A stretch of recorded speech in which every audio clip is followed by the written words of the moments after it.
Hello everybody, hello grade 6. Today we'll study the set of integers. النهاردة إن شاء الله هناخد أول درس في math grade 6 هو set of integers.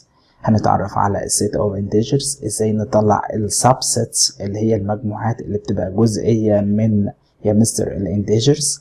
هنتعرف كمان على absolute value، وهناخد كلمة جديدة اسمها inverse of integer أو opposite of integer.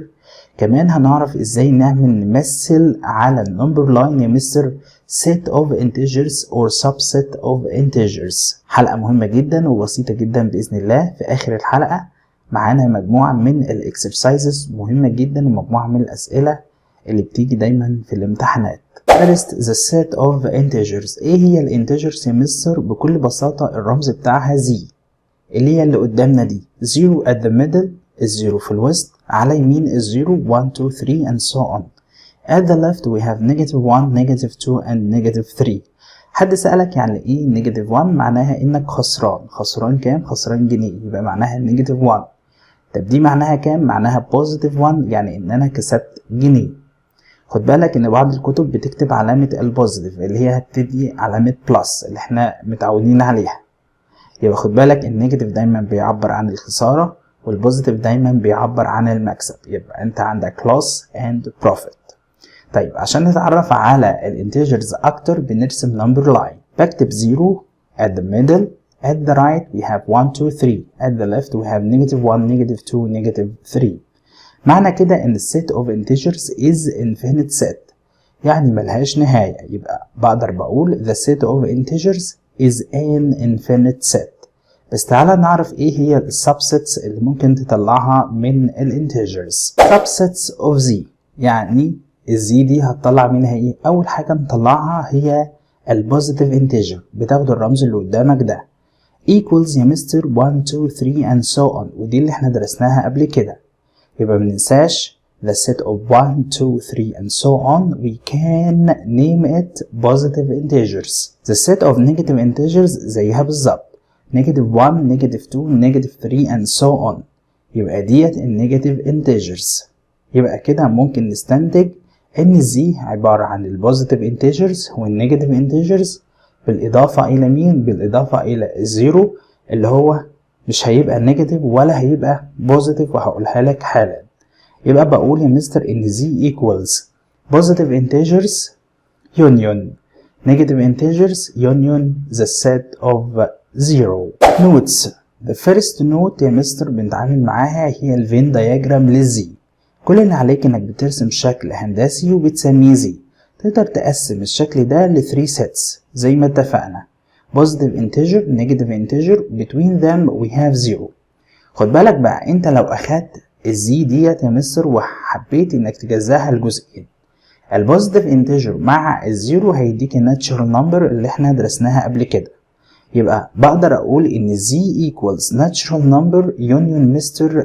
negative integers، وبالتالي البوزيتيف انتجر intersect النيجاتيف انتجر equals what؟ يبقى مفيش حاجة بوزيتيف ونيجاتيف في نفس الوقت. بنسمي البوزيتيف انتجرز والنيجاتيف انتجرز الاتنين بنسميهم disjoint sets. يعني يا مستر الانترسكشن equals 5، ما تنساهاش. طيب انا لو قلت لك البوزيتيف انتجر يونيون يا مستر النيجاتيف انتجر هيديني ايه؟ هيديني الزي بحالها يا مستر اكسبت 0. بقدر اكتبها زي ديفرنس 0. ساعات بيسموها زي ستار، بس يلا مش مشكله، انت اعرف ان هي زي ديفرنس 0.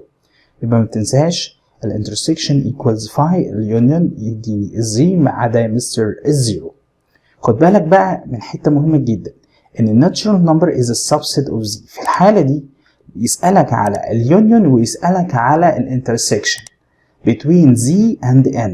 يبقى بقول له n union z equals what؟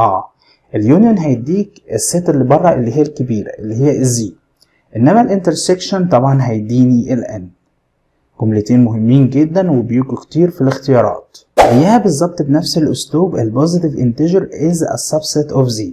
now we can deduce. هيسألك على اليونيون والانترسكشن. بالنسبة يا مستر للانترسكشن between positive integer and Mr. z equals positive integer. لو سألني على اليونيون طبعا هقول له equals الزي. ليه؟ لان البوزيتيف انتجر is a subset of z.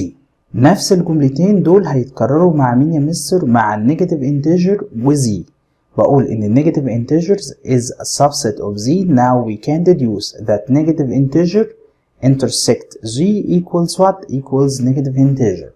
لو سألك على النيجاتيف انتجر يونيون ال z طبعا هيديه يا مستر على طول ال z.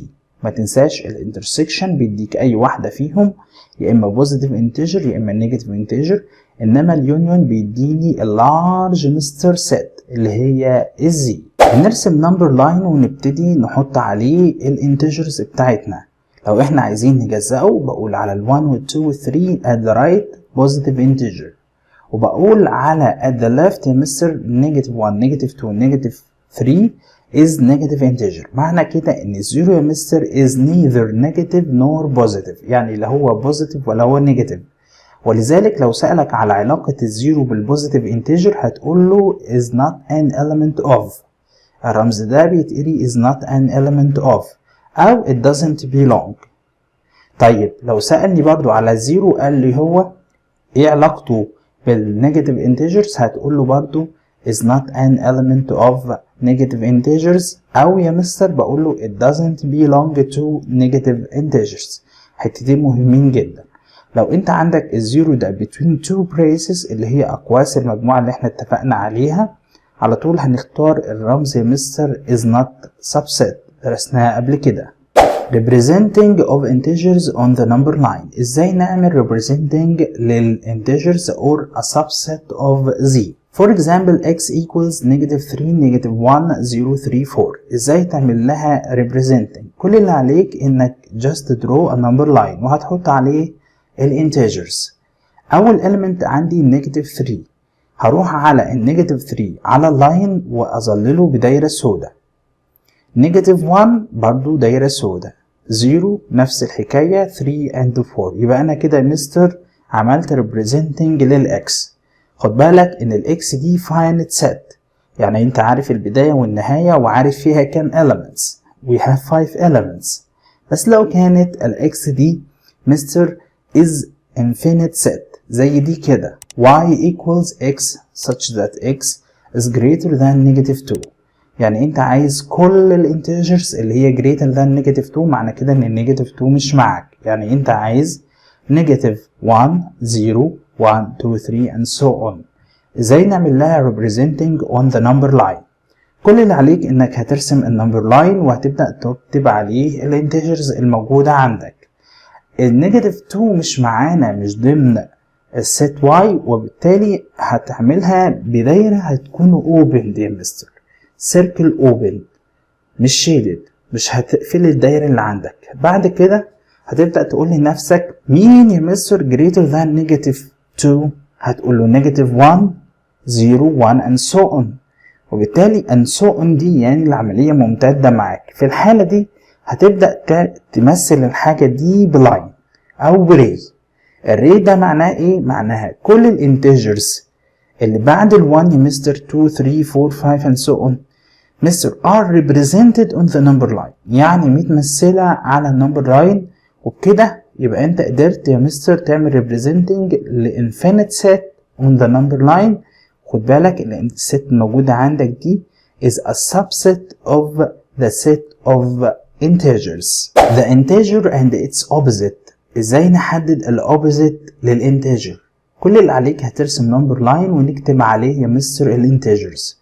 خد بالك بقى النمبر 3 او الانتجر 3 ده هتلاقي نمبر برضو at the left of 0 زيه بالظبط، بس مختلف معاه في الساين. الساين مختلفة، هو هنا بوزيتيف هيبقى نيجاتيف، يبقى هو النيجاتيف 3. خد بالك بقى ال 3 والنيجاتيف 3 دول هنسميهم يا مستر additive inverse لبعض، او هنسميهم opposites لبعض. يعني انا لو سألتك على الاوبوزيت لل 3 في الاول هتقول لي نيجاتيف 3، طب الاوبوزيت للنيجاتيف 3 هتقول لي 3. مهمة جدا. وبالتالي بنقدر نرسم جدول وبنكتب فيه الانتجر والاوبوزيت اللي هيسألك عليه. لو انت عندك 3 يبقى الاوبوزيت بتاعه ايه؟ هو بس بالظبط هتعمله بالديفرنت ساين، يعني لو بوزيتيف هتخليه نيجاتيف، لو نيجاتيف هنخليه بوزيتيف. يبقى 3 its opposite it will be negative 3. كلمة opposite خد بالك بيسموها additive inverse، مهمة جدا. negative 4 its opposite is positive 4. 1 its opposite it will be negative 1.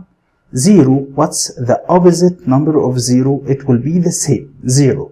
يبقى ال additive inverse للزيرو يا مستر هيكون 0. محدش يقول لي negative 0 because mister I said before that 0 is not negative 0 is not positive. لا هو negative ولا هو positive. Next the absolute value of an integer مهمة جدا. الرمز بتاعها لو انت عندك الانتجر ده x هنسميها modulus x او هنسميها the absolute value of x.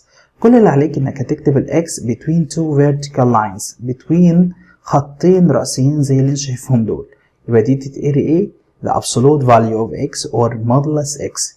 What is the meaning of modulus x؟ ازاي يا مستر اجيب الابسولوت فاليو ل 3؟ علشان تعرف معنى الابسولوت فاليو هنرسم النمبر لاين ونكتب عليه الانتجرز. انا عايز اجيب الابسولوت فاليو ل 3 يبقى انا هحدد 3 on the number line وهبتدي اعد how many units between 3 and 0. عندك كام يونت من 3 ل 0؟ يبقى انت بتدور هنا يا مستر على distance مسافة.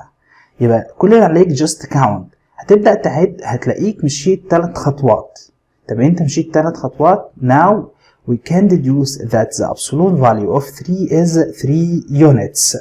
مهمة جدا. طيب تعالى بقى نجيب الابسولوت فاليو للنيجاتيف 3. لما هتجيب الابسولوت فاليو للنيجاتيف 3 برضو هنحدد على النمبر لاين النيجاتيف 3 وبعدين نفس الديفينيشن نفس التعريف ان انت تشوف النيجاتيف 3 دي بتبعد قد ايه عن الزيرو وبالتالي هتبدأ تعد هتلاقيها بتبعد برضو 3 steps or 3 units. هتمشي 3 خطوات. Now we can deduce that the absolute value of negative 3 equals what mister equals 3. طب ليه هي بقى نيجاتيف وطلعت بوزيتيف؟ لان دي مسافة دي distance واحنا متفقين ان في كميات في حياتنا ما ينفعش تبقى بالنيجاتيف لازم تكون بالبوزيتيف دايما اللي هي الديستانس المسافة. يبقى انت تقدر تستنتج ايه؟ تستنتج يا مستر احنا قلنا المودولس 3 equals 3 مودولس نيجاتيف 3 equals 3. معنى كده ان لما اقول لك مودولس x equals 3 الاكس ما دام between two vertical lines يبقى ايه هنا؟ ممكن الاكس تبقى has مستر two values. ليها two values ما تنساش مرة positive ومرة negative. We can deduce that x equals positive or negative 3. مهمة جدا مهمة جدا. لو عندك الاكس يا مستر between the two vertical lines على طول الاكس دي ممكن احتمال تبقى positive ممكن كمان عندك احتمال تبقى negative ممكن تكون زيرو امتى؟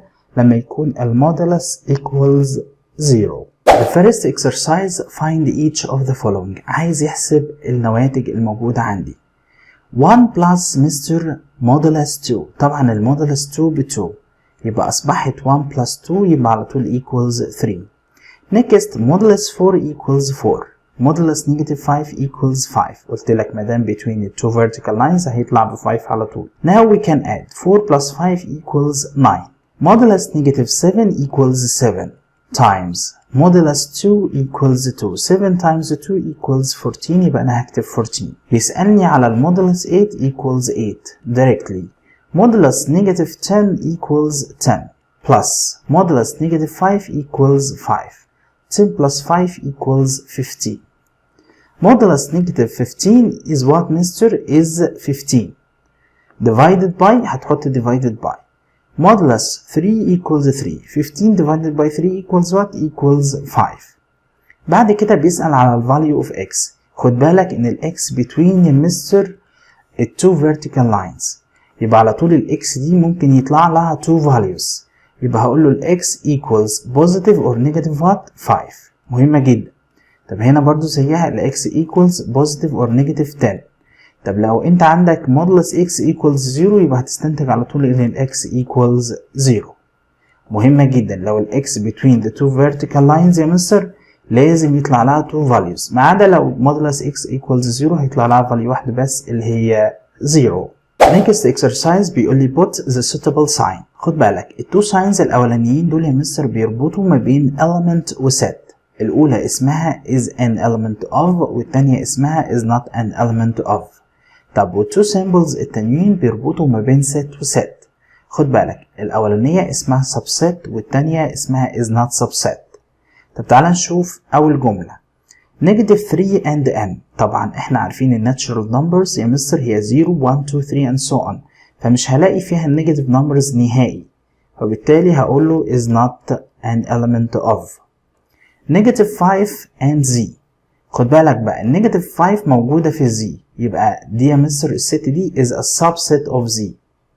0 and positive integers. قلت لك الزيرو له positive وله negative، وبالتالي هتقول له is not an element of. 1 and negative 2 هتلاقيهم موجودين في ال n، ال 1 بس هو اللي natural وده negative، مش هتلاقي دايما negatives في المستر في الناتشرال نمبرز، يبقى على طول هتقول له is not subset. طب ليه is not subset؟ لأن دي set. خد بالك دي set ودي set. ايه ال relation between يا مستر النيجاتيف integers والزي؟ قلنا is a subset. next negative 3 and 7 over 11. خد بالك ان دي fraction فمش هتلاقيها ابدا في الزي، وبالتالي يا مستر هكتب is not subset. مهمة جدا. 13 over 5 لو انت حاولت تبسطها دايما هيديك fraction او mixed number، وبالتالي اي fraction مش هتلاقيه موجود في الزي، وبالتالي هتكتب is not an element of. طب ليه؟ لان ده element. الاول ده هيكون element وده هتكون set. هو جايب لي الابسولوت فاليو، يبقى معنى كده انه هيطلع ب 65. طب ال 65 دي معناها ان هو بوزيتيف، طب ده نيجاتيف انتجرز، يبقى على طول is not an element of. n and z. We studied before that the natural numbers guys is a subset of what? Of integers. يبقى العلاقة ان هي subset على طول. 2 5 and 3 over 7 ده fraction فمش هتلاقيه في الزي دايما، وبالتالي يا مستر هقول ايه؟ هقول is not subset of z. مهمة جدا، خليك فاكر ان التو سيمبلز الاولانيين بيربطوا ما بين element وset، انما subset و is not subset بيربطوا ما بين set وset تانية. next complete the following. طبعا هو بيسألني على intersection between ال positive وال negative integers، هقول له على طول 5. what's the relation between negative integers and n؟ يبقى هقول له is not subset. z difference ال n. لو شلت ال n من ال z هيبقى لي ايه؟ هيبقى لي ال negative integers. z difference ال negative integers طبعا هيديني ال n مباشرة. z positive integers union يا مستر ال z طبعا هيديني ال n اللي هي هتبقى 0 1 2 3 and so on. طب هو بيقول لي البوزيتيف انتجرز union what equals n. البوزيتيف انتجرز اللي هي 1 2 3 and so on هيضيف لها مين تبقى n؟ طب ال n هي مين؟ 0 1 2 3 and so on، يبقى هيضيف لها the set of 0. مهمة جدا.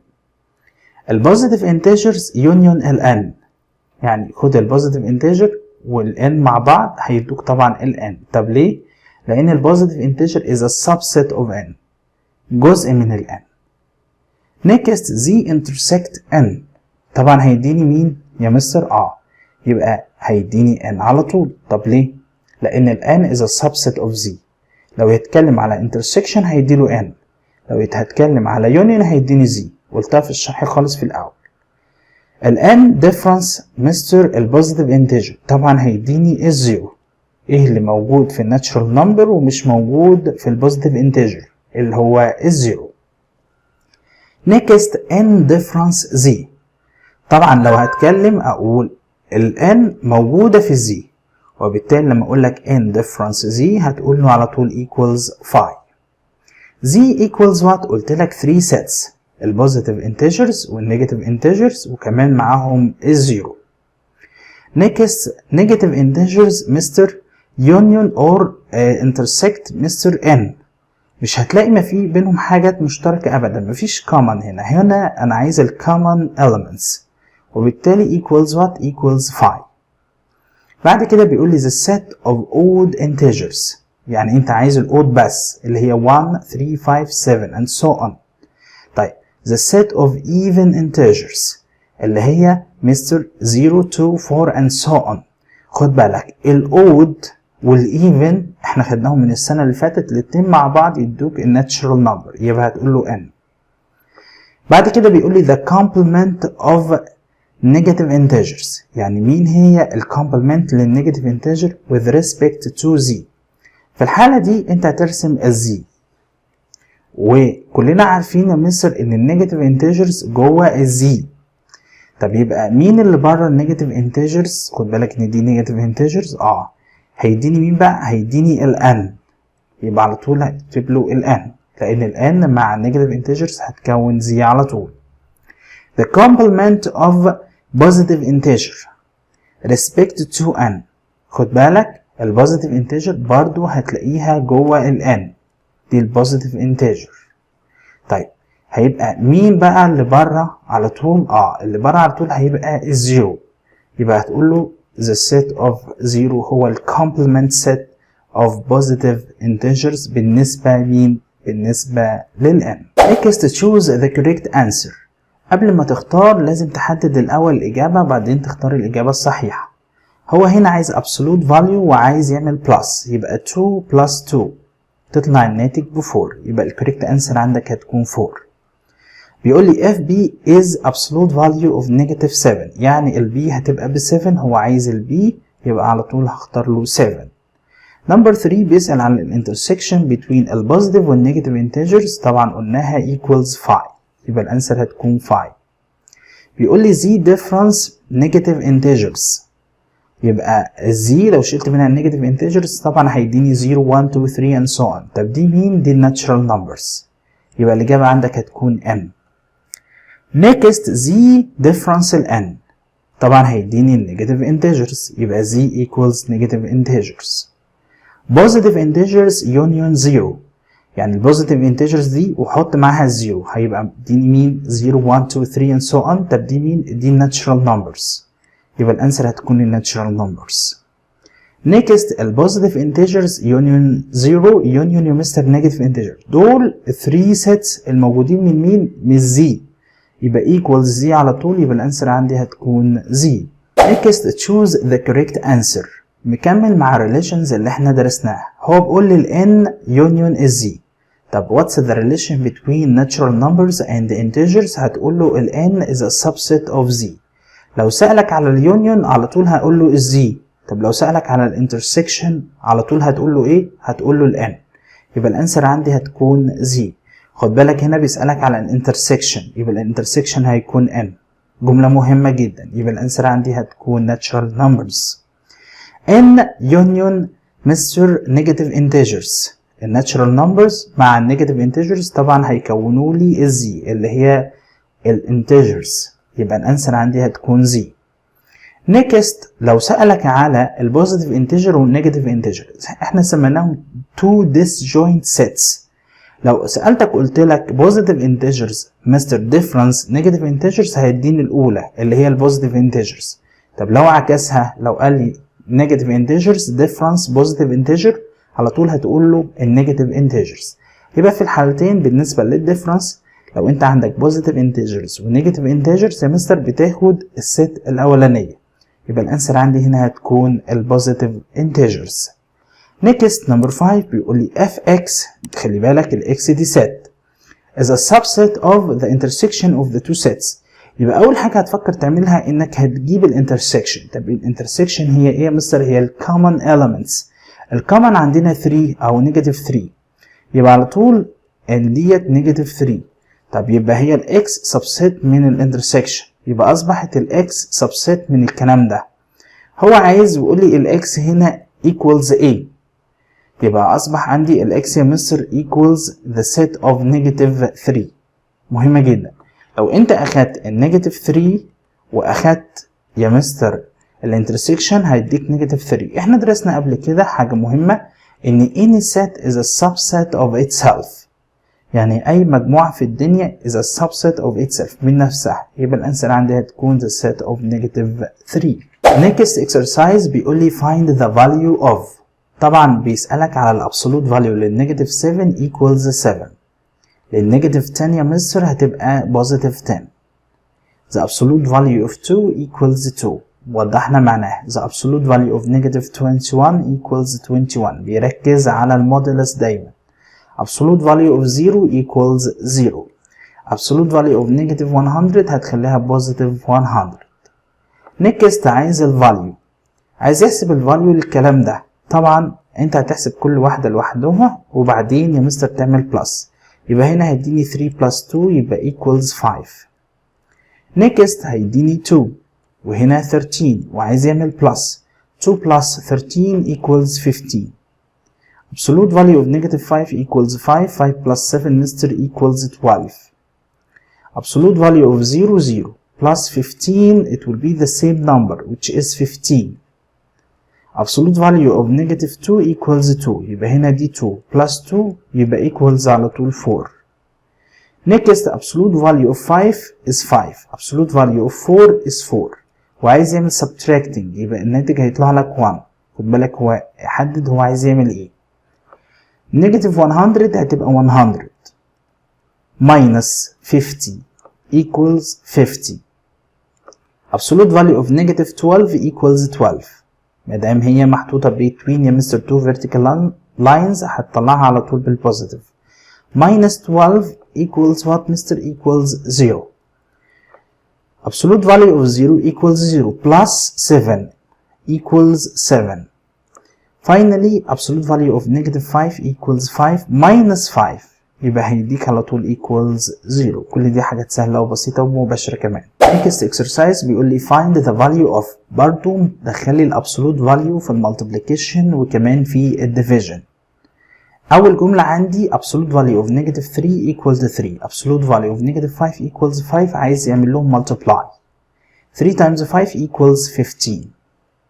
absolute value of negative 4 equals 4. absolute value of 7 equals 7. Just multiply, it will be 28. absolute value of negative 10 equals 10. absolute value of 2 equals 2. Now we can multiply, so we get 20. absolute value of 0 equals 0. Times absolute value of negative 3 equals 3. We studied before that 0 times any number equals 0. absolute value of negative 30 equals 30. خد بالك plus، لا دي مش plus، دي divided by. absolute value of negative 5 equals 5. 30 divided by 5 equals 6. finally 8 times absolute value of negative 11 دي ب 11. 8 times 11 equals 88. سهلة جدا. what's the value of x؟ أنا بركز على البوينت دي مهمة جدا. الاكس هنا مستر between the two vertical lines، يبقى على طول الاكس equals positive or negative 5. بعض الناس بتكتبها كده x equals 5 or x equals negative 5، صح برضو مفيش مشكلة. هنا برضو الاكس هنا بقى لوحدها من غير التو vertical lines، يبقى الاكس هيطلع لها فاليو واحدة بس اللي هي الفاليو بتاعت مين؟ الابسولوت value of negative 4 equals 4. next الاكس يا مستر between two vertical lines so we have two values positive or negative 12. مستر x equals just one value equals 3.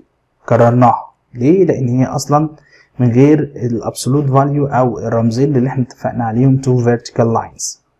على طول هنا الاكس equals 0 هي الحالة الوحيدة ان لو الاكس between two vertical lines هيطلع لك value واحدة بس، لان احنا درسنا قبل كده ان الابسولوت value للزيرو equals the same number 0. هنا طبعا الاكس just one value اللي هي الابسولوت value للنيجاتيف 101 يبقى هتديني 101. بكده يبقى احنا انتهينا من الدرس الاول is a set of integers. انتظر ان شاء الله الدرس الثاني. ما تنساش لو عجبك الفيديو تعمل لايك وشير مع اصحابك وسبسكرايب في القناة.